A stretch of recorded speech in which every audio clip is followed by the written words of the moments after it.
നമസ്കാരം. പ്രസവം കഴിഞ്ഞ സ്ത്രീകളിലോ അല്ലെങ്കിൽ ഒരു 30-35 വയസ്സിന് ശേഷമൊക്കെ തന്നെ അമിതമായിട്ട് മുടി കൊഴിഞ്ഞു പോകുന്നുണ്ടോ? എന്തൊക്കെ ചെയ്തിട്ടും ഇത് തിരിച്ചു പിടിക്കാൻ സാധിക്കാത്തതായിട്ട് വരുന്നുണ്ടോ?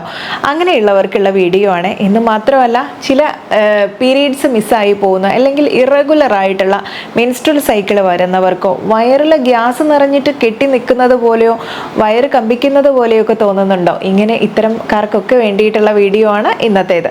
അപ്പോൾ ഇതിൽ നമ്മൾ കാഴ്ചയിൽ നമ്മുടെ ഫ്ലാക്സ് സീഡ്സ് പോലെയും അതുപോലെ തന്നെ ഇതിൻ്റെ ഭാവത്തിൽ വെള്ളത്തിൽ കുതിർന്നു കഴിഞ്ഞാൽ കസ്കസ് പോലെയോ അല്ലെങ്കിൽ ചിയാ സീഡ് പോലെയോ ഒക്കെ തന്നെ രൂപമാറ്റം സംഭവിക്കുന്ന വളരെ കുഞ്ഞൻ വിത്ത്, രുചികരമായതും എന്നാൽ പോഷക മൂല്യങ്ങൾ അധികമുള്ളതുമായിട്ടുള്ള ഒരു ഇത്തിരി കുഞ്ഞിനെയാണ് ഇന്ന് പരിചയപ്പെടുന്നത്. മറ്റൊന്നുമല്ല, ഹാലിം സീഡ്സ് അല്ലെങ്കിൽ ഇതിനെ ആശാളി എന്നുള്ള പേരിലൊക്കെയാണ് അറിയപ്പെടുന്നത്. ലെപ്പിഡിയം സെൻഡൈവം എന്ന ശാസ്ത്രീയ നാമത്തിൽ അറിയപ്പെടുന്ന ഈ ആശാളി നമുക്ക് ഇതുപോലെ മുടിയുടെ ആരോഗ്യത്തിന് മാത്രമല്ല ഒരുപാടേറെ ആരോഗ്യ പ്രശ്നങ്ങൾക്കും ഉപയോഗിക്കാൻ പറ്റും. ലെപ്പിഡിയം സെൻഡൈവം എന്നുള്ള ശാസ്ത്രീയ നാമത്തിൽ അറിയപ്പെടുന്നുള്ള ആശാളിക്ക് നമ്മുടെ ശ്രദ്ധ ആകർഷിക്കാൻ കഴിയുന്ന പ്രധാനപ്പെട്ട 2 ഗുണങ്ങളും കൂടെ ഉണ്ട് കേട്ടോ.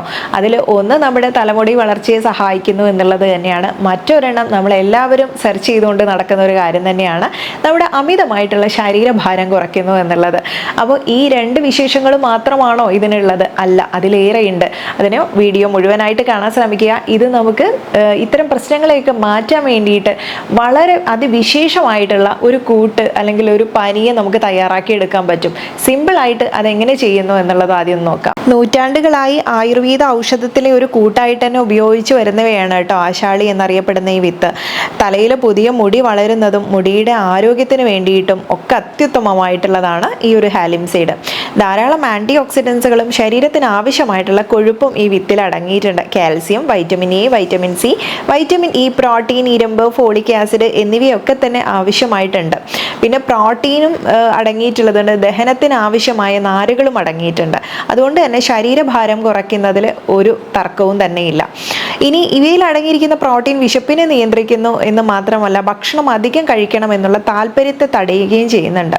ഇതിലുള്ള കൊഴുപ്പ് ശരീരഭാരം കുറയ്ക്കുന്നതിൻ്റെ ഭാഗമായി ഭക്ഷണം നിയന്ത്രിക്കുന്നവർക്ക് ആവശ്യമായ പോഷണം നൽകുകയും ചെയ്യുന്നുണ്ട്. കൂടിയ അളവിൽ അടങ്ങിയിരിക്കുന്ന നാരുകൾ ദഹന പ്രക്രിയയെ സുഗമമാക്കുന്നുണ്ട്. ആഴ്ചയിൽ 3 തവണ ഒരു 1/2 സ്പൂൺ വീതം എടുത്തിട്ട് ഈ പറഞ്ഞ രീതിയിൽ കഴിക്കുന്നതോ അല്ലെങ്കിൽ പാലിൽ കുതിർത്ത് കഴിക്കുന്നതോ സ്മൂത്തിക്കൊപ്പം മിക്സ് ചെയ്ത് കഴിക്കുന്നതോ ഒക്കെ നല്ലതായിരിക്കും. 1 സ്പൂൺ ഹാലിം സീഡ് അല്ലെങ്കിൽ റെഡ് സീഡ് കഴുകി ഒത്തിരി സമയം കഴുകരുത്, വളരെയധികം സ്റ്റിക്കി ആയി പോകും. ജസ്റ്റ് ഒന്ന് കഴുകിയെടുത്ത് ഒരു 5 മണിക്കൂർ കുതിർത്തിടുക, അല്ലെങ്കിൽ ഒരു രാത്രി മുഴുവൻ കുതിർത്തിടുക. എന്നിട്ട് ഒരു ഗ്ലാസ് പശുവിൻ പാൽ തിളപ്പിച്ചിട്ട് കുതിർത്ത ആശാളി പാലിലേക്ക് പകർത്താം. എന്നിട്ട് ഒരു 3 മിനിറ്റ് തിളപ്പിക്കാം.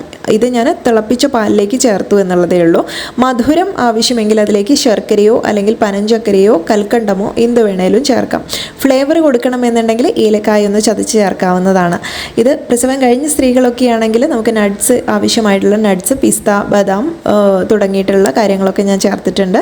അതിലേതെങ്കിലും ചേർക്കാം. ഇനി വെയിറ്റ് ലോസ് ആണ് ആഗ്രഹിക്കുന്നതെങ്കിൽ ഈ സ്റ്റെപ്പോടെ നമുക്ക് നിർത്താം. ഇനി നല്ല കൂളസ്റ്റ് ആയിട്ടുള്ള തണുപ്പുള്ള കാലാവസ്ഥയിലൊക്കെയാണ് ഇത് നല്ലത്. ഇപ്പം മഴക്കാലത്ത് വളരെ നല്ലതാണ്. രാത്രി കാലങ്ങളിൽ കഴിക്കുന്ന നല്ല റിലാക്സ് കിട്ടാനും ഉറക്കം നന്നായിട്ട് കിട്ടാനും നല്ലതാണ്. തൈറോയിഡ് രോഗികളോ അല്ലെങ്കിൽ ഹൃദയ സംബന്ധമായ അസുഖങ്ങൾക്ക് മരുന്ന് കഴിക്കുന്നവരൊക്കെയാണ് ഡോക്ടർ നേരിട്ട് കണ്ടിട്ട് കൺസൾട്ട് ചെയ്തതിന് ശേഷം കഴിക്കുക. അയൺ, കാൽസ്യം, ഫോളിക് ആസിഡ് ഒക്കെ ഉള്ളതുകൊണ്ട് റീപ്രൊഡക്റ്റീവ് ഹെൽത്തിനും നല്ലതാണ്. അശ്രിത് ബോധ ഗതദ്വേഷി ബലപുഷ്ടി വിവർധനം തുടങ്ങിയിട്ടുള്ള ഈ ഒരു ശ്ലോകത്തിൽ പറയുന്നുണ്ട്, നമുക്ക് ഗൗട്ടുള്ള സാഹചര്യങ്ങളിൽ ഇത്തരം കാലിലൊക്കെ നീര് വരുന്നതോ വേദന വരുന്നതൊക്കെ ഭാഗങ്ങളിൽ നമുക്ക് ഇതിൻ്റെ ഒരു പ്രയോഗമുണ്ട്. എന്ന് മാത്രമല്ല, നമുക്ക് വെരിക്കോസ് വെയിനിൻ്റെ ബുദ്ധിമുട്ടുകൾ ഉണ്ടെങ്കിൽ അതിലൂടെ നമുക്ക് ഈ ആശാളി ഉപയോഗപ്പെടുത്താൻ പറ്റും. ആശാളി വിത്ത് ഒരുപാട് സമയം വെള്ളത്തിൽ കുതിർത്തിട്ടാൽ അത് പൊടിയായിട്ട് കിട്ടാനൊന്നും കഴിയില്ല കേട്ടോ. അത് നമുക്ക് കുതിർത്ത് പാലിലൊക്കെ ചേർത്ത് കുടിക്കാനേ കഴിയുള്ളൂ. പൗഡർ ആക്കണമെന്നുണ്ടെങ്കിൽ വെള്ളം തൊടാതെ തന്നെ ഇതും ചെറിയ ജീരകവും കൂടെ സമം എടുത്തിട്ട് പൊടിച്ച് വെക്കാം. എന്നിട്ട് അത് അല്പം വെള്ളത്തിൽ കുഴച്ച് അപ്പോൾ തന്നെ നമ്മുടെ ചിയാ സീഡ് പോലെയൊക്കെ തന്നെ ഒരു കുഴമ്പ് പരുവത്തിലാണ് കിട്ടുക. അത് നമുക്ക് വേദനയും നീരുള്ള ഭാഗങ്ങളിൽ അപ്ലൈ ചെയ്താൽ വേദന പോവാനും നീര് പോവാനും ഒക്കെ അതിവിശേഷമാണ്.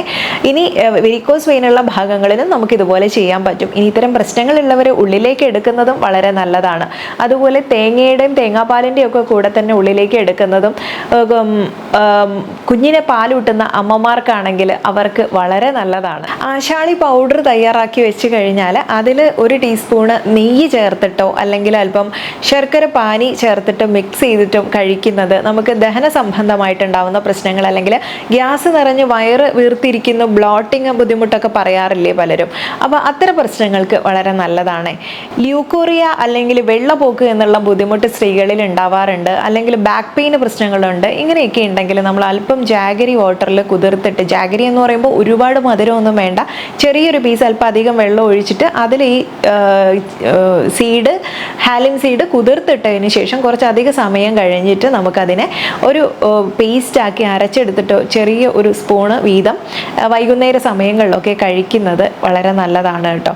അപ്പോൾ ഇത്തരം പ്രശ്നങ്ങളെയൊക്കെ മാറ്റാൻ ഇത് സഹായിക്കും. ഗർഭിണി ആയിരിക്കുമ്പോൾ ഇത് അരുത്, എന്നാൽ ഇത് ഗർഭത്തിന് ശേഷം അല്ലെങ്കിൽ നിങ്ങളുടെ പ്രസവത്തിന് ശേഷം പോസ്റ്റ് പാർട്ടം കേസിൽ നമ്മുടെ സെല്ലിനെയൊക്കെ തന്നെ റിപ്പയർ ചെയ്യാൻ സഹായിക്കുന്നുണ്ട്. എന്ന് മാത്രമല്ല ധാരാളം അയണൊക്കെ അടങ്ങിയിട്ടുള്ളതുകൊണ്ടും കാൽസ്യത്തിൻ്റെ കണ്ടന്റ് ഉള്ളതുകൊണ്ടും നമുക്കറിയാലോ, കുഞ്ഞിന് പാല് കൊടുക്കുന്ന സമയത്ത് കുഞ്ഞിന് പാലും വേണം, എന്നാൽ അമ്മയുടെ ആരോഗ്യ പ്രശ്നങ്ങളൊന്നും വരാതെ നോക്കണം. പിന്നെ ഇത്തരം വൈറ്റമിൻസ് മിനറൽസ് ഒക്കെ കുറയുന്ന സമയത്ത് വരുന്ന ഒരു പ്രശ്നമാണ് നമ്മുടെ മുടി കൊഴിച്ചിൽ എന്നുള്ളത്. അതിനെയും കൂടെ മാറ്റണം എന്നുണ്ടെങ്കിൽ നേരത്തെ പറഞ്ഞിട്ടുള്ള ഈ ഒരു ഡ്രിങ്കിനെ നിങ്ങൾക്ക് ആശ്രയിക്കാം.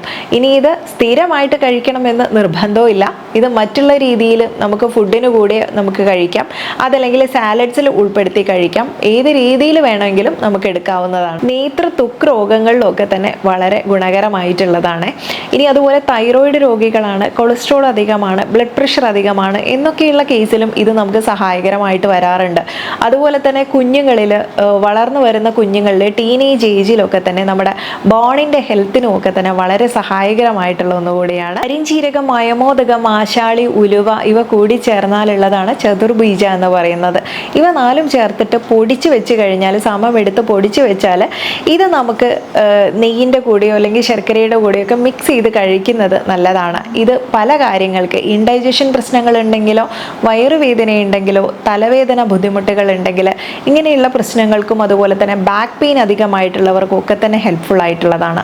ഇനി പ്രത്യേകം പറയാൻ, നമ്മൾ നോമ്പ് കഞ്ഞി തയ്യാറാക്കുമ്പോഴും കർക്കിടക കഞ്ഞി തയ്യാറാക്കുന്ന സമയത്തും ഒക്കെ തന്നെ ആശാളി ഒരു പ്രധാനപ്പെട്ട കൂട്ടായിരുന്നു പണ്ട് കാലത്ത്. ഇപ്പോഴെത്രത്തോളം ആളുകൾ ഇതിനെ ആശ്രയിക്കുന്നുണ്ട് എന്നുള്ളത് സംശയമാണ്. പലപ്പോഴും കർക്കിടക മാസത്തിൽ മാത്രമാണ് നമ്മൾ ഇതിനെ ഓർക്കാറുള്ളത് അല്ലേ. അപ്പോൾ ഇത് കഴിക്കുന്ന സമയത്ത് അമിതമായിട്ട് കലോറി അടങ്ങിയിട്ടില്ലാത്ത കാര്യങ്ങളുടെ കൂടെയോ പാലിന് കൂടെയോ ഒക്കെ തന്നെ ചേർത്തിട്ട് നമുക്ക് മിക്സ് ചെയ്ത് കഴിക്കാവുന്നതാണ്. അതുപോലെ തേങ്ങാവെള്ളത്തിൻ്റെ കൂടെ കുതിർത്തിട്ട് കഴിക്കുന്നത് നല്ലതാണ്. പിന്നെ മുളപ്പിച്ചെടുത്തിട്ടുള്ള ആശാളിയാണെങ്കിൽ നമുക്ക് സാലഡ്സിൽ ഉൾപ്പെടുത്തുന്നത് ഒന്നുകൂടെ ഗുണം ചെയ്യും. ഇനി ഇരുമ്പിൻ്റെ അംശം നിങ്ങളുടെ ശരീരത്തിൽ കുറവാണെങ്കിൽ അത് കൂട്ടാനാണ് ആഗ്രഹിക്കുന്നത് എന്നുണ്ടെങ്കിൽ ലെമൺ ജ്യൂസിൽ, അതായത് നാരങ്ങ പിഴിഞ്ഞൊഴിച്ചിട്ടുള്ള ആ വെള്ളത്തിൽ സോക്ക് ചെയ്തിട്ടിട്ട് നിങ്ങൾക്ക് കഴിക്കുന്നത് നല്ലതായിരിക്കും. അതുപോലെ നമ്മുടെ ശരീരത്തിലെ ഒത്തിരി വൈറ്റമിൻസിനെ കുറിച്ച് ഞാൻ പറഞ്ഞു. ഇതിനെല്ലാം തന്നെ കൂട്ടാൻ വേണ്ടിയിട്ട്, അല്ലെങ്കിൽ ഇതിൻ്റെ ഡെഫിഷ്യൻസി ഉണ്ടെങ്കിൽ നിങ്ങളെ സംരക്ഷിക്കാൻ സഹായിക്കുന്ന ഒന്നാണ് ആശാളി. ആശാളിയിൽ അയൺ അടങ്ങിയിട്ടുള്ളതുകൊണ്ട് ബ്ലഡ് സർക്കുലേഷൻ ഒക്കെ കൂട്ടാൻ സഹായിക്കുന്നുണ്ട് കേട്ടോ. അയൺ കുറഞ്ഞു കഴിഞ്ഞാൽ നമ്മുടെ മുടി കൊഴിച്ചിൽ എന്നുള്ളത് വളരെ കോമൺ ആയിട്ട് എല്ലാവരും കാണുന്ന ഒരു പ്രശ്നമാണ്. അപ്പോൾ അങ്ങനെയുള്ളവർക്ക് ഞാൻ നേരത്തെ പറഞ്ഞിട്ടുള്ള ഡ്രിങ്ക് ഉപയോഗിക്കാവുന്നതാണ്. വൈറ്റമിൻ ഇയും സിയും ആൻറ്റി ഓക്സിഡൻസും ഒക്കെ ഉള്ളത് കൊണ്ട് തന്നെ നമുക്ക് ഹെയർ ലോസ് ഉണ്ടെങ്കിലും ചെറിയ ബേബി ഹെയർസ് വരാൻ വേണ്ടിയിട്ടും അല്ലെങ്കിൽ നിങ്ങളുടെ സ്കാൽപ്പിനെ നല്ല ഹെൽത്തി ആക്കി നിർത്താൻ വേണ്ടിയിട്ടും എല്ലാം തന്നെ വളരെ ഹെൽപ്ഫുൾ ആയിട്ടുള്ള ഒന്നാണ്. അപ്പോൾ ഇത് കേശ സംരക്ഷണത്തിൽ മാത്രമല്ല ആരോഗ്യപരമായിട്ട് ഇത്രയേറെ ഗുണങ്ങളൊക്കെ ഉള്ളതാണ്. പലപ്പോഴും തന്നെ ഇതിൻ്റെ ഉപയോഗം ഞാൻ ഈ പറഞ്ഞതുപോലെ പ്രത്യേക മാസങ്ങളിൽ, കർക്കിടക മാസത്തിൽ മാത്രമാണ് നമ്മൾ ഇതിനെ ഓർമ്മിക്കാറുള്ളത്. അപ്പോൾ അങ്ങനെ മാത്രമല്ല, നമുക്ക് ഇതുപോലെ പ്രസവം കഴിഞ്ഞിട്ടുള്ള സ്ത്രീകളൊക്കെ ഉണ്ടെങ്കിൽ നിങ്ങൾക്ക് അയണിൻ്റെ കണ്ടന്റ് കുറവാണ് എന്നൊക്കെ തോന്നുകയാണെങ്കിൽ ഇതുപോലുള്ള ഒരു ഓപ്ഷൻ ഉണ്ട് എന്നുള്ളൊരു ഓർമ്മപ്പെടുത്തലാണ് ഇന്നത്തെ വീഡിയോ. ഇന്നത്തെ വീഡിയോയിൽ പറഞ്ഞിരിക്കുന്ന കാര്യങ്ങൾ വളരെ ഇൻഫോർമേറ്റീവ് ആയിട്ടുള്ളതായിരിക്കും. മുൻപ് നിങ്ങൾ കേട്ടിട്ടുള്ളതാണെങ്കിലും അല്ലെങ്കിലും മറ്റുള്ളവർക്കും കൂടെ ഒന്ന് ഷെയർ ചെയ്ത് കൊടുക്കാൻ മറക്കരുത്. കാരണം എല്ലാവർക്കും ഉപകാരപ്പെടട്ടെ. നെക്സ്റ്റ് ഒരു വീഡിയോയിൽ നല്ലൊരു വിഷയവുമായി വീണ്ടും കണ്ടുമുട്ടാം. നന്ദി.